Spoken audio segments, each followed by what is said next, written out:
कथा क्षितिज में आपका स्वागत है। दोस्तों, आज हम आपको एक ऐसी कहानी सुनाने जा रहे हैं जो सदियों से हमारे दिलों में गूंज रही है।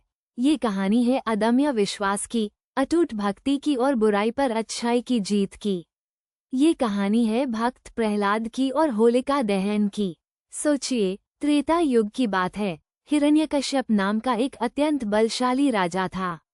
उसने घोर तपस्या करके ब्रह्माजी से वरदान प्राप्त किया था, जिसके कारण उसे किसी भी मनुष्य या पशु द्वारा दिन या रात में, घर के अंदर या बाहर, किसी भी अस्त्र शस्त्र से मृत्यु प्राप्त नहीं हो सकती थी।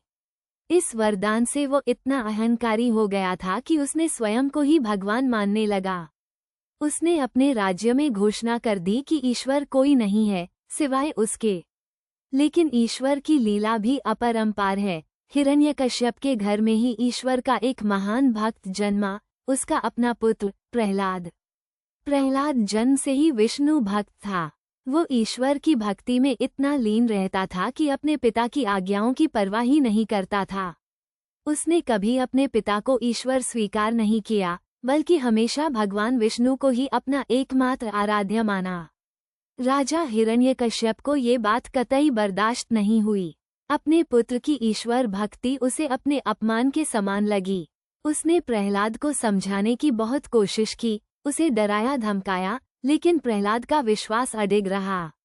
वो कहता, पिताजी, आप क्यों नहीं समझते? ईश्वर तो कण कण में व्याप्त है, वो तो हर जगह है। जब राजा हिरण्यकश्यप की सारी कोशिशें नाकामयाब रहीं, तो उसने प्रहलाद को रास्ते से हटाने का फैसला किया। उसने अपने कई सेवकों को आदेश दिया कि प्रहलाद को मार डाला जाए। कभी उसे विष दिया गया, कभी उसे ऊंचे पहाड़ से नीचे फेंकने की कोशिश की गई, कभी उसे उबलते तेल में डालने का प्रयास किया गया। लेकिन हर बार भगवान विष्णु की कृपा से प्रहलाद सुरक्षित बच गया। यह उसके अटूट विश्वास का ही प्रताप था। जब राजा हिरण्यकश्यप ने देखा कि प्रहलाद किसी भी तरह नहीं मर रहा, तो उसने अपनी बहन होलिका की मदद लेने का फैसला किया। होलिका को वरदान था कि वो आग में जल नहीं सकती। उसने अपने भाई के कहने पर प्रहलाद को अपनी गोद में बिठाकर जलती चिता पर बैठने का निश्चय किया, ताकि प्रहलाद जल जाए और होलिका सुरक्षित रहे। और फिर वह भयानक दिन आया। चारों ओर आग की लपटें उठ रही थीं। जनता भयभीत थी, लेकिन प्रहलाद शांत था। उसने आंखें बंद की और अपने प्रिय भगवान विष्णु का स्मरण किया। होलिका ने प्रहलाद को अपनी गोद में बिठाया और चिता पर जा बैठी। लेकिन यहाँ एक अद्भुत घटना घटी।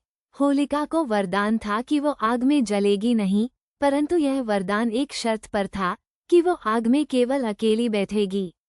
जब उसने प्रहलाद को साथ बिठाया, तो उसका वरदान निष्फल हो गया।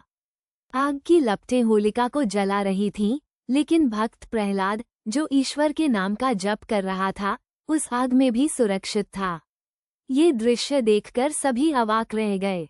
वो होलिका, जो स्वयं को अजेय समझती थी, आग में जलकर भस्म हो गई, और वह भक्त प्रहलाद, जिसे मारने की इतनी कोशिशें की गईं, वो ईश्वर की कृपा से सुरक्षित बच गया। ये कथा हमें सिखाती है कि सच्चा विश्वास कभी व्यर्थ नहीं जाता। ईश्वर अपने भक्तों की रक्षा हर हाल में करते हैं। बुराई कितनी भी शक्तिशाली क्यों न हो, अंत में अच्छाई की ही जीत होती है। होलिका दहन का पर्व हमें इसी सच्चाई की याद दिलाता है, बुराई का अंत और अच्छाई का उत्सव। अगले वीडियो में मिलेंगे एक नई कथा के साथ, कथा क्षितिज पर। धन्यवाद।